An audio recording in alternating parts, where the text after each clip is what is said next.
Uttaranchal university ఇది కేవలం university కాదు, మీ సక్సెస్ స్టోరీకి చిరునామా. నమస్తే, వెల్కమ్ టు ఐ డ్రీమ్. నేను వలి. మంగ్లీ కేసులో ట్విస్టుల మీద ట్విస్టులు బయటకు వస్తూ ఉన్నాయి. నిన్న ప్రెస్ క్లబ్లో కూడా తండాల నుంచి బాధితులందరూ వచ్చి నేను 70 లక్షలు పెట్టాను, 80 లక్షలు పెట్టాను. ఒక ఆవిడైతే 1,90,00,000 ఇచ్చిందంట ఈ మైక్రో ఫైనాన్స్లో. అత్యధిక వడ్డీలు ఆశ చూపిస్తే లక్షల కోట్ల రూపాయలు ఇచ్చేశారు. దీని మీద ఇప్పుడు ఇన్వెస్టిగేషన్ కూడా సీరియస్గా జరుగుతుందని చెప్పి ఒక అప్డేట్ వస్తుంది. అంటే ఇందులో రమావత్ మధుని కస్టడీకి తీసుకొని విచారిస్తే ఇంకా మిగతా వాళ్ళ ప్రమేయం ఏ విధంగా ఉంది, మంగ్లీ పాత్ర ఏంటన్నది కూడా కొద్ది రోజుల్లో తెలుస్తుందని చెప్పి పోలీసుల నుంచి సమాచారం వస్తుంది. అంటే నిజంగా వాస్తవంగా ఈ ఇన్వెస్టిగేషన్ లోతుల్లోకి వెళ్ళి మరీ వాస్తవాలు వెలుగులోకి వచ్చే పరిస్థితి ఉందా లేదా, బాధితుల కష్టాలు తీరుతాయా లేదా మాట్లాడదాం. వీడియోలో శేఖర్ భాష గారు స్టూడియోలో ఉన్నారు. నమస్తే సార్. శేఖర్ భాష గారు, ఏంటి మీకు నమ్మకం ఉందా? అసలు ఫస్ట్ ఆఫ్ ఆల్ నేను ఒక్కొక్క బాధితులు వచ్చి మాట్లాడుతుంటే తాండాల్లో ఉన్న జనాలు కోట్ల రూపాయలు, 50 లక్షలు, 70 లక్షలు పెడుతున్నారంటే, అంటే జనరల్గా మనకి తాండాలు పాపం ఉంటారు అనుకుంటాం కదా, వాళ్ళు ఇంత డబ్బులు ఎక్కడి నుంచి పెడుతున్నారు నాకు ఒక సెకండ్ అర్థం కాల. కోట్లు. తర్వాత నాకు మెల్లగా కొంచెం లోతులోకి వెళ్తే తెలిసింది ఏంటంటే, ఇప్పుడు ఒక్కడు వాడే పెట్టట్లా, వీడు ఒక ఏజెంట్గా మారిపోతున్నాడు. ఇప్పుడు నేను 1 కోటి రూపాయలు 2 కోట్లు ఇచ్చాను అంటే దాని అర్థం ఏంటంటే నేను కలెక్ట్ చేస్తున్నాను. ఎస్పెషలీ ఇది ఎక్కడ జరుగుతుందంటే మన వాళ్ళ దగ్గరే. అరే నేను పెట్టారా, నాకు 10 రూపాయలు వడ్డీ వస్తుందిరా, నువ్వు కూడా బెటరా అని చెప్పి వాళ్ళ తమ్ముడు, బావ, బామ్మర్ది, అక్క, ఈ క్లోజ్ సర్కిల్ నుంచి పూల్ చేస్తున్నారు మనీని. ఇలా ఒక్కొక్కళ్ళు 1 కోటి రూపాయలు పూల్ చేశారంటే ఎంత ఆశ కలిగి ఉంటుంది ఒక్కొక్కరికి. అరే నాకు వచ్చింది, నువ్వు కూడా బాగుపడతావు అని చెప్పి అందరినీ.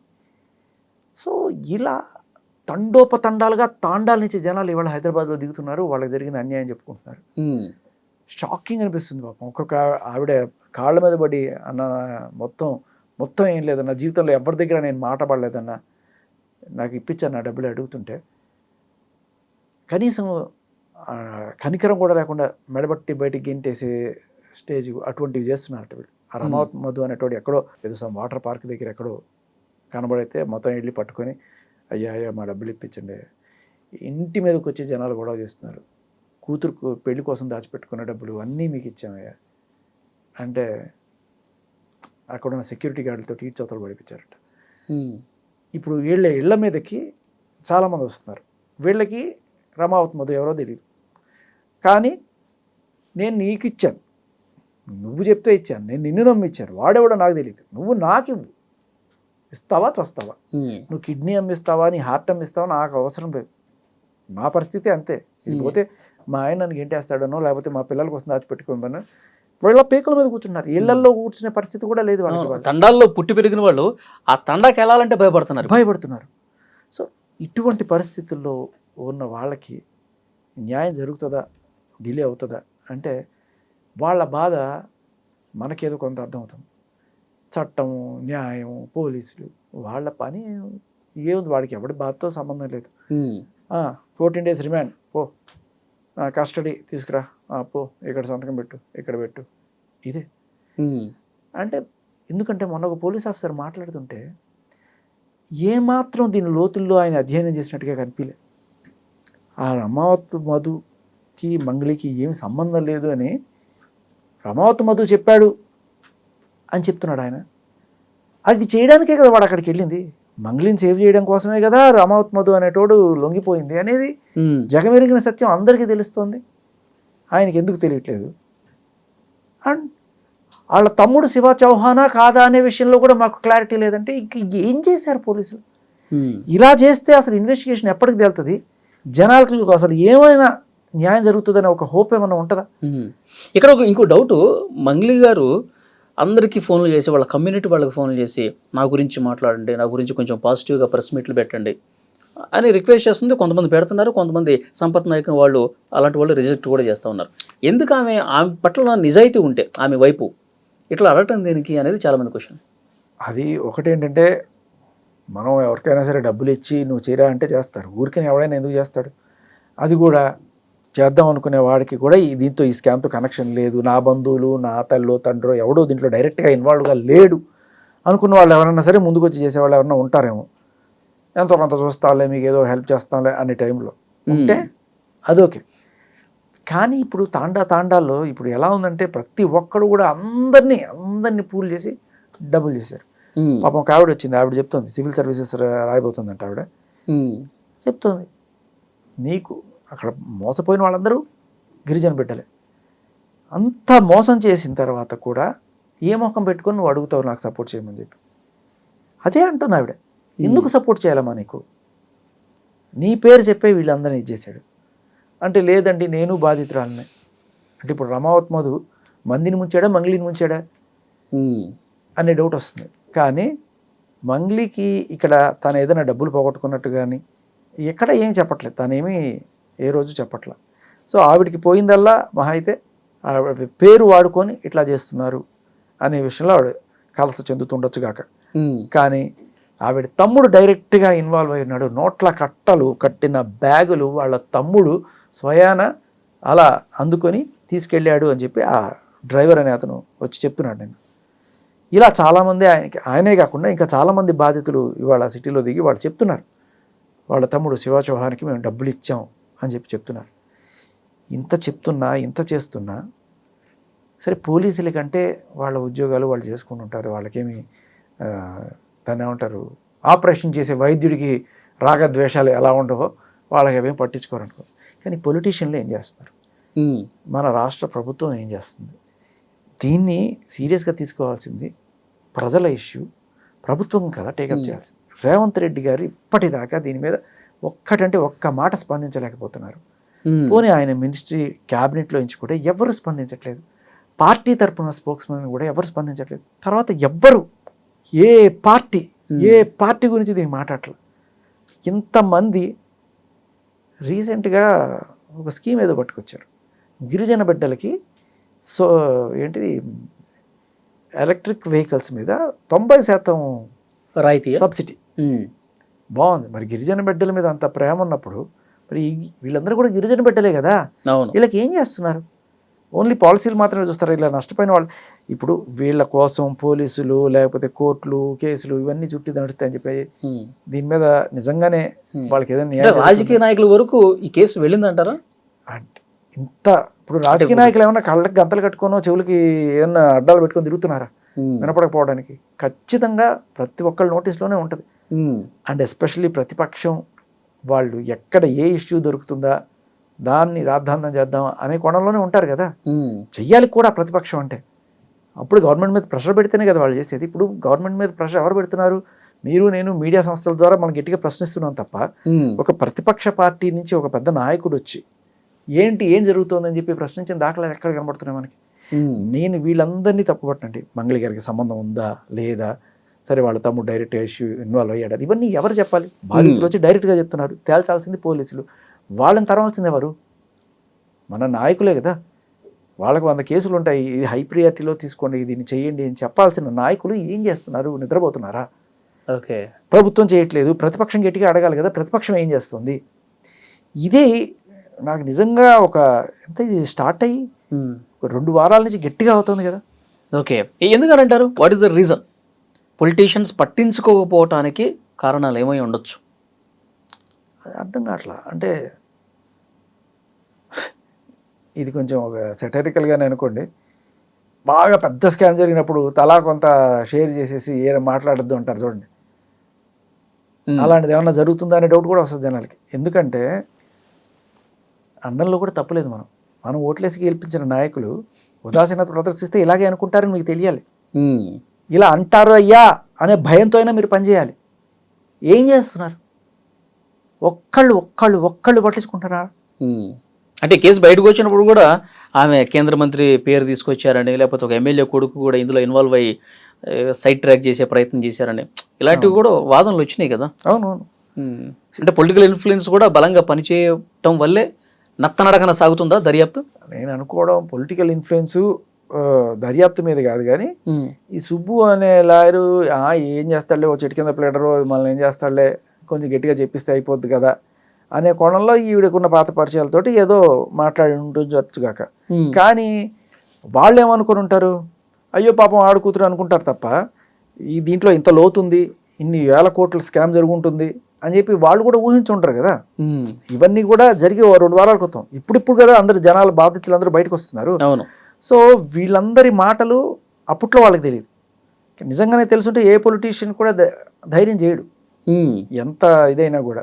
ఇందులో మనం బ్యాడ్ అయిపోతాం, బ్యాడ్ అవుతాం అనుకుంటారు. విచారణ కరెక్ట్ గా జరగనివ్వండి అని చెప్తాడు. అంతే. సజ్జనార్ గారైనా సరే ఏదో ఒక ఆడపిల్ల అన్యాయం అయిపోతుందేమో అని చెప్పి ఆయన ఆ కోణంలో ఆవిడికి పోజ్ ఇచ్చుంటాడు. కానీ ఇంత విషయం ఉంది అని తెలిస్తే నాకు తెలిసి ఆయన కూడా ఇప్పుడు ఇచ్చాడు. మీకు ఒక చిన్న లాజిక్ చెప్తా. చాలా రోజుల క్రితం ఒకడెవడో యూట్యూబరు ఆవిడ గురించి ఏదో పెచ్చవాగుడు వాగాడని చెప్పి సజ్జనార్ గారి దగ్గరికి వెళ్ళి కంప్లైంట్ ఇచ్చి ఆడిని అక్కడ దాకా ఇచ్చి ఆ తర్వాత ఆ వీడియో డిలీట్ చేయించిన మంగ్లీ గారు. మరి ఆ తప్పుడు వీడియో కాబట్టి డిలీట్ చేశారు. ఇవాళ ప్రపంచం అంతా కోడే కూస్తుంది, దీంట్లో నీ సంబంధం ఏంటి, నీ పాత్ర ఏంటి అని చెప్పి గట్టిగా ప్రశ్నిస్తున్న టైప్లో మరి నాకు ఏంటి, నా రెప్యుటేషన్కి భంగం అవుతుంది, నన్ను బద్నాం చేస్తున్నారు అని చెప్పి ప్రెస్ మీట్ పెట్టిన మంగ్లీకి అదే సజ్జనార్ గారి దగ్గరికి వెళ్ళి ఆ వీడియో ఎలాగైతే డిలీట్ చేయొచ్చిందో ఈ వీడియోలు ఎందుకు డిలీట్ చేయించుకోలేకపోతుంది అంటే దాంట్లో మీ పక్షాన న్యాయం ఉంది కాబట్టి అది డిలీట్ అయ్యింది. దీంట్లో మీ పక్షాన న్యాయం లేదని పోలీసులు అనుకుంటున్నారా, లేకపోతే మీకే అడిగే ధైర్యం లేకపోతుందా? మీరు బద్నాం అవుతున్నారు అనుకున్నప్పుడు మీరు ఎందుకు ఆ రోజు చేసిన ప్రక్రియ ఈరోజు ఎందుకు చేయలేకపోతున్నారు? ఓకే, ఇప్పుడు నిన్న ప్రెస్ క్లబ్లో కొంతమంది బాధితులు వస్తే నేను కూడా వెళ్ళాను. భాష గారు వెళ్ళాను, అక్కడ బాధితులతో మాట్లాడాను. రమావత్ మధువు దగ్గర క్యాషియర్గా పనిచేసిన వ్యక్తి రమేష్, అతనితో కూడా మాట్లాడాను. 2-3 సందర్భాల్లో క్యాష్ కలెక్ట్ చేసి ఇక పెద్ద పెద్ద బ్యాగ్స్లో తీసుకెళ్ళి నేను ఇచ్చాను. మంగ్లీ తమ్ముడు ఎవరైతే శివ ఉన్నాడో శివాకి ఇచ్చాను. ఆ టైంలో మంగ్లీ కూడా ఉంది. నేను ఒకసారి ఫోటో అడిగితే నైట్ టైంలో నేను ఇవ్వను అని చెప్పేసి అన్నది. ఇట్లా క్యాష్ తీసుకెళ్ళి ఇచ్చినటువంటి సందర్భాలు కూడా ఉన్నాయని చెప్పి డైరెక్ట్గా ఆయన మాట్లాడుతూ ఉన్నాడు. దానికి సంబంధించిన ప్రూఫ్స్ కూడా ఉన్నాయని చెప్తున్నాడు. ఇది ఇప్పుడు మీరు చూస్తున్నది టిప్ ఆఫ్ ది ఐస్బర్గ్ అండి. ఇలా ఖచ్చితంగా కొన్ని వందల సాక్ష్యాలు మీకు ఒక 1 వీక్లో బయటకు వచ్చి తీరతాయి, దాంట్లో ఎటువంటి డౌట్ లేదు. నేను మీకు ఎందుకు చెప్తానంటే ప్రాక్టికల్గా నేను చూసిన సిచ్యువేషన్స్ ఇంతకుముందు కూడా ఎవరైతే ఇట్లా జనాల్ని పీడించుకొని బాధించుకొని తిని ఉంటారో వాళ్ళకి సంబంధించి ఒక్కసారి ఎవరన్నా సరే మీడియాలో గట్టిగా మాట్లాడుతున్నారు అనగానే వాళ్ళ ఇన్స్టాగ్రామ్లకి వాళ్ళ ఛానల్స్కి ఆటోమేటిక్గా సాక్ష్యాలు వెళ్ళిపోతాయి. ధైర్యం ఉన్నవాడు దమ్మున్నాడు వచ్చి ఖచ్చితంగా బయట పెట్టేస్తాడు. నేను ఏమీ పెద్ద డిటెక్టివ్ని కాదు, షెర్లాక్ హోమ్స్ కాదు, అలా సాక్ష్యాలు నాకు ఎలా వస్తాయని చెప్పి చాలామంది అడుగుతుంటారు. ఇలాగే మనం గట్టిగా ధైర్యంగా మాట్లాడతాడు, వీడు న్యాయం కోసం నిలబడతాడు ఒక్క నమ్మకం ఉంటే చాలు, మనకి సాక్ష్యాలు వెతుక్కుంటూ వస్తాయి, యుద్ధాన్ని వెతుక్కుంటూ ఆయుధాలు వచ్చినట్టు. మీరు చూడండి, ఇది ఖచ్చితంగా ఇంకా బోల్డ్ సాక్ష్యాలు వస్తాయి. అండ్ నేను విన్నది ఏంటంటే ఈవిడ యాంటిసిపేటరీ బెయిల్ కూడా అప్లై చేస్తుంది. అవునా? యాంటిసిపేటరీ బెయిల్కి అప్లై చేస్తుంది అన్నట్టుగా విన్నాను. ఎందుకంటే ఏ క్షణమైన అరెస్ట్ జరగచ్చు అన్న భయం ఉందేమో అని. అండ్ ఇంకొకటి, ఆ మధు అనే అతన్ని పోలీస్ కస్టడీకి తీసుకొని ఇన్వెస్టిగేట్ చేసే ముందు ఇన్వెస్టిగేషన్ సరిగ్గా జరుగుతుందా లేదా, న్యాయబద్ధంగా జరుగుతుందా లేదా అనే ఒక డౌట్ జనాల్లో ఉంది. దానికి కారణం ఏంటంటే మంగ్లీని తప్పించడానికే మధు అక్కడికి వెళ్ళి పోలీసులకి లొంగిపోయాడు. మరి వెళ్ళిపోయే ముందు మధుకి వీళ్ళు ఏదన్నా భరోసా ఇచ్చుండొచ్చు, నువ్వు వెళ్ళి లొంగిపోరా, నీకు ఏం జరగకుండా మేము చూసుకుంటాము, మొత్తం అభయహస్తం ఉంది, నీకేం జరగకుండా చూస్తాము అని చెప్పి మొత్తం నీ మీద వేసుకో, నీకేం కాకుండా మేము చూసుకుంటాం అనే భరోసా వీళ్ళ సైడ్ నుంచి వచ్చి ఉండొచ్చు. అందుకనే ఆయన అంత ఈజీగా వెళ్ళాడు అనే మాట కూడా గట్టి కనబడుతుంది. అందుకనే ఆయన గట్టిగా ఎంక్వైరీ చేసినట్టుగా ఆయన డీటెయిల్స్ మాట్లాడకుండా ఆయన చెప్పాడండి మంగ్లీ గారికి దీనికి ఏం సంబంధం లేదని పోలీసులు చెప్తున్నారు కొంతమంది. ముత్తిరెడ్డి గారు, డీసీపీ గారు, అలాగే వాళ్ళ తమ్ముడు ఎవరో మాకు తెలియదండి. ఇటువంటి మాటలన్నీ ఎందుకు వస్తున్నాయి అంటే తప్పించే ప్రయత్నం చేస్తున్నారనే సందేహం జనాల్లో ఉంది. అయితే రేపు ఆయన్ని కస్టడీకి తీసుకున్న తర్వాత పోలీసుల విచారణ నిష్పాక్షికంగా ఎటువంటి ప్రలోభాలకు లోగకుండా జరిగింది అనే విషయం జనాలకి తెలిస్తే డిపార్ట్మెంట్ మీద కాస్త గౌరవం వస్తుంది. ఇప్పటిదాకా జరిగిన విషయాలన్నీ కూడాను పోలీస్ డిపార్ట్మెంట్కి కొంత మచ్చ తెచ్చే విధంగా ఉన్నాయి. ఒకటి, వాళ్ళ కోసం నిలబడిన లాయర్ని, ఆయనతో వచ్చిన వాళ్ళందరికీ కూడా డ్రంక్ అండ్ డ్రైవ్ టెస్ట్ చేస్తామని చెప్పి బెదిరించడాలు, వాళ్ళ మీద కేసులు పెడతామని చెప్పి, అందులో హిమకాంత్ రెడ్డి అనే ఒక ఆయన ఎవరైతే ఇలాగే ఏజెంట్, ఇప్పుడు రమావత్ మధు హిమకాంత్ రెడ్డిని మోసం చేశాడు, డబ్బులన్నీ తీసుకుపోయి. మరి హిమకాంత్ రెడ్డి కూడా కొంతమంది దగ్గర డబ్బులు తీసుకొని అది తీసుకెళ్ళి రమావతి మధ్యకి ఇచ్చాడు కదా. ఈ హిమకాంత్ రెడ్డికి ఎవరైతే డబ్బులు ఇచ్చారో వాళ్ళు అడుగుతారు కదా, వాళ్ళు వెంట రమావతి మధు ఎవడో తెలియదు. రమావతి మధు అనేటోడు ఆహా తోపు ఓహో తోపు వాడు 5 రూపాయలు ఇస్తే మనకి 50 రూపాయలు ఇస్తాడు అది ఇది అని చెప్పుంటాడు. వీళ్ళందరూ కూడా ఇప్పుడు బాబ్బా అని చెప్పి ఈయన పడుతుంటారు. ఇప్పుడు ఈయన ఏం చేయాలి? ఖచ్చితంగా పోయి అడగాలి. ఇప్పుడు ఈయన టాక్టిక్స్ చూడండి. ఈయన బయటకు వచ్చి వీడు ఇంత మోసం చేశాడు, నేను ఇన్ని డబ్బులు వీడికి క్యాష్ రూపంలో కొంత, చెక్స్ రూపంలో కొంత, ప్రామిసరీ ఓట్లు ఇవన్నీ చూపించుకుంటూ వస్తే ఈయన ఎలా వదిలించుకోవాలని చెప్పి చాలుబని ఈ హిమకాంత్ రెడ్డే అసలు దొంగ అని చెప్పి అక్కడ ఆయన పోలీసులు చెప్పాడంట. ఆ పోలీసులు ఏమంటారు, ఇప్పుడు ఈయన్ని మనం అరెస్ట్ చేస్తే మనకి డీటెయిల్స్ తెలుస్తాయి అంటే ఇప్పుడు వాడు ఎవరి పేరు చెప్తే వాళ్ళందరినీ అరెస్ట్ చేసుకుంటూ కూర్చుంటారా? అలా అరెస్ట్ చేసి ఇస్తాం అని చెప్తే ఇంకా మిగతా వాళ్ళు ఎవరు ముందుకు వచ్చి సాక్ష్యాలు చెప్పరు అనే ఒక ప్లాన్ వేసారా? ఓకే, ఇటువంటి డౌట్లు జనాల్లో ఉన్నాయి. సో ఇవన్నీ కూడా డిపార్ట్మెంట్తో అయ్యే పనులు కావు. పెద్దగా ఒక సిట్ వేసి ఆ సిట్లోనే ఈ నిష్పాక్షికంగా జరిపించాలి. లేకపోతే ఇలా 1000 కోట్లు కొట్టేసి విజయమాలి ఎలాగా ఏ లండనో నిన్ననో పారిపోయి హ్యాపీగా. ఈ కేసులో రమావత్ మధు ఒక్కడే ఎందుకు అరెస్ట్ అయ్యాడు? ఇంకా మిగతా వాళ్ళు ఆయన ఆ రోజు ముత్యంరెడ్డి గారు చెప్తా ఉన్నారు, అందరూ అప్స్కాండ్లో ఉన్నారు. మంగ్లీ సోదరుడు, తర్వాత పాల్దీయ భరత్ చౌహాన్, పాల్దీయ శైలజ చౌహాన్ ఎవరైతే యాక్టివ్గా ఉన్నారో వాళ్ళందరూ కనపడకుండా పోయారంటే ఏదన్నా దొంగతనం చేసి పోయేవాడో లేకపోతే ఎక్కడన్నా మానభంగాలు చేసి పోయినోడిని రోజుల వ్యవధిలో పట్టేసుకుంటున్నారు కదా, 24 గంటలు కాకముందే పట్టేసుకుంటున్నారు. ఈ వేళ ఎందుకు పట్టుకోలేకపోతున్నారు? ఇక్కడ పోలీసులు ఇప్పటిదాకా ఎవరిని పట్టుకోలేదండి. ప్రయత్నమే చేయలేదా? ఎవరిని పట్టుకున్నారు? మధు అనేటువంటి పోలీసులు పట్టుకున్నారా? ఆయనే పోయి ఇడ్లేడు. ఇప్పుడు నన్ను పట్టుకోరా అని చెప్పి వీళ్ళందరూ వెళ్ళి అక్కడ నుంచి ఉంటే అప్పుడు నేను పట్టుకొని నేను కేసు సాల్వ్ చేశాను అంటారా? అది కాదు కదా. మీ అంతటి మీరుగా ప్రొయాక్టివ్గా వెళ్ళి ఏం చేశారనేది చెప్పాలి కదా. ఇది బై డిఫాల్ట్ ప్రాక్టీస్ అండి. ఇప్పుడు డబ్బున్న వాళ్ళు ఎంతో కొంత ఇచ్చి మేనేజ్ చేసుకోవడం ఇది ఫస్ట్ టైం కాదు మనం చూసేది. ఇదే పెద్ద ఈ కమిషనరేట్లో బాగా బడా సెలబ్రిటీ లేడీస్ కొంతమంది బాగా డబ్బున్న వాళ్ళు ఒక సెలబ్రిటీ వాళ్ళని తలుచుకుంటే పోలీసులను ఉపయోగించుకొని జనాల నోళ్ళు ఎలా ముగించవచ్చు అనే ఒక రెగ్యులర్ పద్ధతి ఉంది. ఆ పద్ధతిని వాడుకొని చక్కగా వీళ్ళు తప్పులు చేసిన వాళ్ళు అలాగే పోలీసులతో ఇదయ్యి చక్కగా అందరి మీద కేసులు పెట్టి నోట్లు మూయిస్తారు. మన చిన్నప్పుడు చదువుకున్నది వాక్ స్వాతంత్రము, పత్రికా స్వాతంత్రం ఇవన్నీ కూడా తుచ్ అంతే. ఒక్క డీసీపీ గారు తలుచుకుంటే అందరి నోళ్ళు మూసుకోవాల్సిందే అంతే. వీళ్ళకి కూడా అంతే. రేపు ఎల్లుండో ఈ కేసులన్నీ తీసుకొచ్చి మీడియా వాళ్ళందరి మీద కేసులు పెట్టేసి మంగ్లీ గారు మహానుభావురాలు, ఆవిడ గురించి ఎవరు ఏం మాట్లాడకూడదు, అసలు డౌట్ కూడా లేదు. ఈ కేసు డే 1 నుంచి మీరు మాట్లాడుతున్నారు, మీకు కూడా ఏమైనా నోటీసులు వస్తాయంటారా? ఇప్పుడు వాటికి భయపడేటైతే ఇంకెందుకు ఇవన్నీ కూడా. మనం గమనించాల్సింది ఏంటంటే మంగ్లీ గారు లేకపోతే ఇంకొకళ్ళు మధు రామావత్ వీళ్ళు కాదు, పోలీసులు చిత్తశుద్ధి ఎక్కడుంది, నాయకుల చిత్తశుద్ధి ఎక్కడుంది? 100 మంది రోడ్డు మీద పడ్డారు, వాళ్ళకి న్యాయం చేయడానికి ఒక్క నాయకుడు లేడా మన రాష్ట్రంలో? మంగ్లీ గారు సుబ్బు మీద కేసు పెట్టినప్పుడు అట్లా పోలీస్ స్టేషన్ దగ్గర మాట్లాడారు. బాధితుల పక్షాన నేను ఉంటానండి అన్నారు. బాధితుల తరఫున వాళ్ళు చాలా పేదవాళ్ళు, వాళ్ళందరూ డబ్బులు పోగొట్టుకున్నారు, వాళ్ళ కోసం నేను కూడా ఫైట్ చేస్తా అన్నారు. మరి కనీసం ఒక్క బాధితుడిని కలవలేదు, వాళ్ళతో కూర్చొని మాట్లాడలేదు. ఎక్కడికి వెళ్ళిపోయిందో తెలియట్లా. డబ్బులు తీసుకునేటప్పుడు లక్షల రూపాయలు నోట్ల కట్టలు బ్యాగుల్లో పెట్టి డబ్బులు తీసుకునేటప్పుడు వాళ్ళు ఆ ఇంటికి వచ్చి మందు పార్టీలు చేసుకోవడానికి కూడా అర్హత ఉంటుంది. ఆవిడ సొంత ఇంట్లోనే మందు పార్టీ చేసుకునేంత అర్హత ఉంటుంది. ఎప్పుడైతే డబ్బులు పోయాయి, మా డబ్బులు మాకు ఇవ్వండి అని అడిగితే వాళ్ళు చెప్పులు లేకుండా రోడ్లో తిరుగుతూ ఒకటే జత బట్టలు వేసుకొని 3 రోజులు స్నానాలు కూడా లేకుండా ఎక్కడో 5 రూపాయల క్యాంటీన్లు భోజనాలు చేసుకుంటూ మాకు న్యాయం చేయకపోతారా అని చెప్పి ప్రతి మీడియా ఛానల్ చుట్టూ తిరుగుతూ ఎవడో ఒకడు న్యాయం చేయకపోతాడా అని చెప్పి ప్రతి చోట తిరుగుతున్నారు వాళ్ళు.